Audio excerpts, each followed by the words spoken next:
بسم اللہ الرحمن الرحیم۔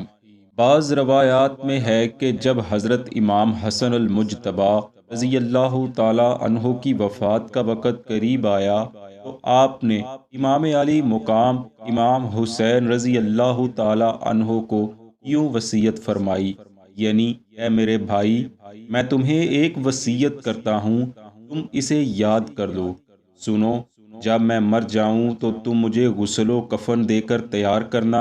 اور میری میت کو اٹھا کر پیارے نانا جان حضرت محمد رسول اللہ صلی اللہ علیہ وآلہ وسلم کی طرف لے جانا،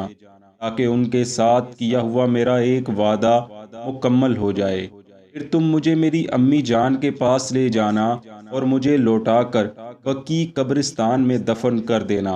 اور تمہیں علم ہونا چاہیے کہ میرے ساتھ ام المؤمنین عائشہ رضی اللہ عنہا وہی سلوک کریں گی جس کا لوگوں کو اس کے متعلق علم ہے، اور اللہ اور اس کے رسول صلی اللہ علیہ وآلہ وسلم کی معاذ اللہ دشمن ہیں، اور ہم اہل بیت کے ساتھ بھی ان کی کھلم کھلا عداوت ہے۔ اس کے بعد جب امام حسن رضی اللہ عنہ کی روح قبض ہو گئی اور چارپائی پر آپ کے جسد اطہر کو رکھ دیا گیا تو لوگ آپ کو رسول اللہ صلی اللہ علیہ وآلہ وسلم کی مقرر کردہ جنازہ گاہ کی طرف لے گئے، جہاں آپ لوگوں کی نماز جنازہ پڑھایا کرتے تھے۔ وہاں جا کر حضرت امام حسین رضی اللہ عنہ نے سیدنا امام حسن کی نماز جنازہ پڑھائی اور وصیت کے مطابق آپ کی چارپائی اٹھا کر مسجد نبوی شریف میں لے گئے۔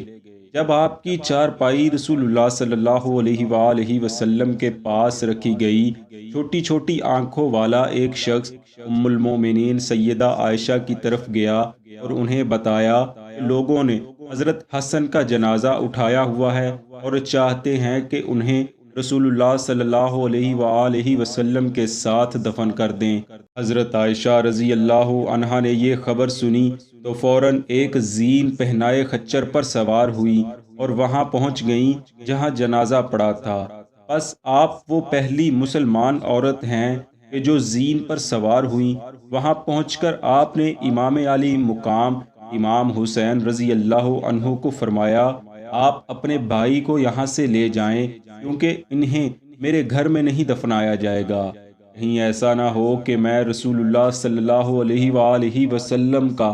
حجاب پھاڑ دوں۔ اس پر امام علی مقام نے آپ کو یوں مخاطب فرمایا، آپ اور آپ کے والد تو شروع دن سے ہی یہ کر چکے ہیں، کیونکہ آپ نے پہلے دن سے ہی یہاں ان لوگوں کو دفنانے کی اجازت دی ہے جن کی قرابت رسول اللہ صلی اللہ علیہ وآلہ وسلم پسند نہیں فرماتے تھے۔ یا ام المؤمنین عائشہ، بے شک اللہ تعالیٰ آپ سے اس کے بارے میں سوال کرنے والا ہے۔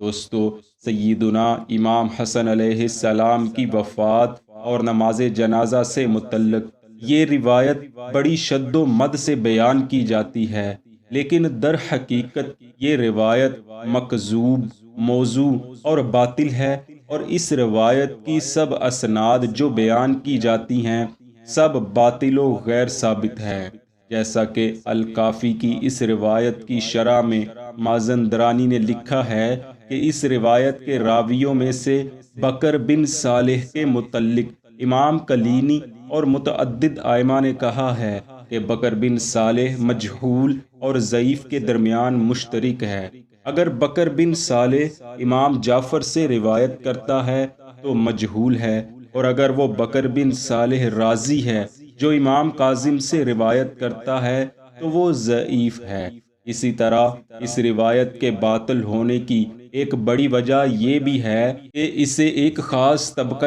فکر کے علماء کے علاوہ کسی مکتبہ فکر کے محدث و مفسر نے قبول نہیں کیا اور نہ ہی اس کی طرف دھیان دیا ہے۔ چنانچہ اسی ضمن میں ایک روایت ابو الفرج اصبہانی نے اپنی سند کے ساتھ نقل کی ہے اور کہا ہے کہ حضرت امام حسن نے ام المؤمنین عائشہ کی طرف رسول اللہ صلی اللہ علیہ وآلہ وسلم کے پہلو میں دفن ہونے کے لیے ایک قاصد اجازت طلب کرنے کے لیے بھیجا تھا، جس پر حضرت عائشہ نے کہا تھا کہ مجھے منظور ہے۔ یعنی حضرت عائشہ نے دفن کے لیے اجازت دے دی تھی، لیکن پھر جب بنو امیہ کو اس کی خبر ہوئی تو وہ اسلحہ سے لیس ہو کر باہر نکل آئے اور بنو ہاشم سے لڑنے پر تیار ہو گئے اور کہنے لگے، خدا کی قسم، انہیں رسول اللہ صلی اللہ علیہ وآلہ وسلم کے ساتھ کبھی دفن نہیں کیا جا سکتا۔ چنانچہ جب آپ فوت ہوئے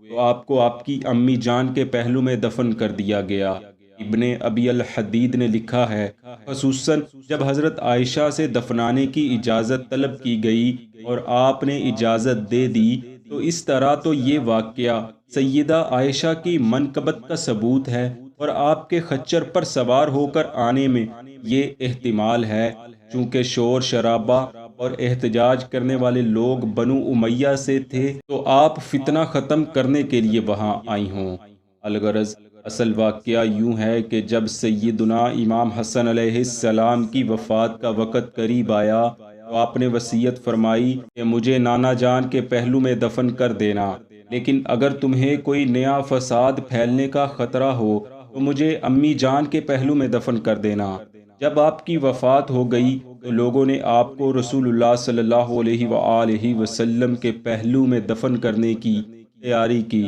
لیکن اس وقت مدینہ پر تعینات بنو امیہ کے گورنر مروان بن حکم نے مداخلت کی اور انہیں وہاں دفنانے سے انکار کر دیا اور کہا، عثمان رضی اللہ عنہ تو بقیع سے باہر ایک باغیچے میں دفن کیے جائیں اور امام حسن رضی اللہ عنہ کو یہاں دفن کیا جائے۔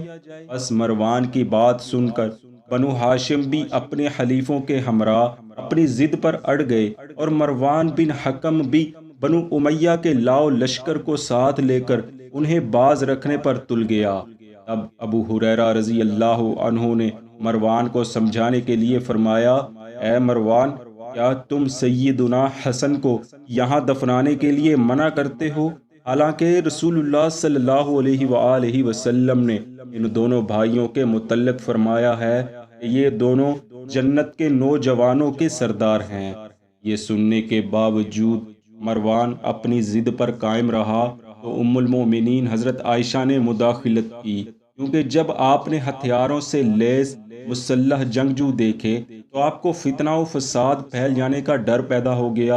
اور خون بہائے جانے کا منظر دکھائی دینے لگا۔ بس آپ نے وہاں موجود سب کو مخاطب کرتے ہوئے فرمایا، یہ گھر میرا ہے اور میں یہاں کسی کو بھی دفنانے کی اجازت نہیں دیتی۔ چنانچہ محمد بن علی نے اپنے بھائی امام حسین علیہ السلام سے کہا، بھائی جان، اگر بھائی وصیت کرتے تو ہم انہیں یہاں دفناتے یا ان کو دفنانے سے پہلے مر جاتے، لیکن انہوں نے استثناء خود ہی پیدا کر دی تھی کہ اگر تمہیں فتنے کا ڈر ہو تو مجھے میری امی جان کے پاس دفن کر دینا۔ اب جو کچھ یہاں منظر ہے تو اس سے بڑا فتنہ اور کیا ہوگا۔ بس سیدنا امام حسین رضی اللہ تعالی عنہ نے جنازہ لیا اور بقیع شریف تشریف لے گئے۔ یہی حضرت ابو ہریرہ اور ابن عمر رضی اللہ عنہما کا موقف ہے۔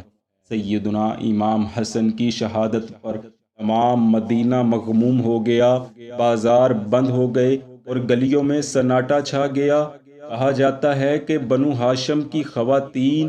1 سال تک مغموم رہیں۔ حضرت ابو ہریرہ رضی اللہ عنہ مسجد میں پکار پکار کر کہتے تھے، لوگو آج خوب رو، کیونکہ حضرت محمد صلی اللہ علیہ وآلہ وسلم کا پیارا اس دنیا سے اٹھ گیا ہے۔ دوستو، سیدنا امام حسن علیہ السلام کی نماز جنازہ پر جو پتھر وغیرہ پھینکنے کی کچھ روایات بیان کی جاتی ہیں وہ سب من گھڑت اور باطل ہیں، یہاں تک کہ تمام مکاتب فکر کی کسی مستند کتاب میں ان کا تذکرہ نہیں ملتا۔ دعا ہے رب العالمین ہمیں دین حق سمجھنے اور اس پر عمل کرنے کی توفیق عطا فرمائے، آمین۔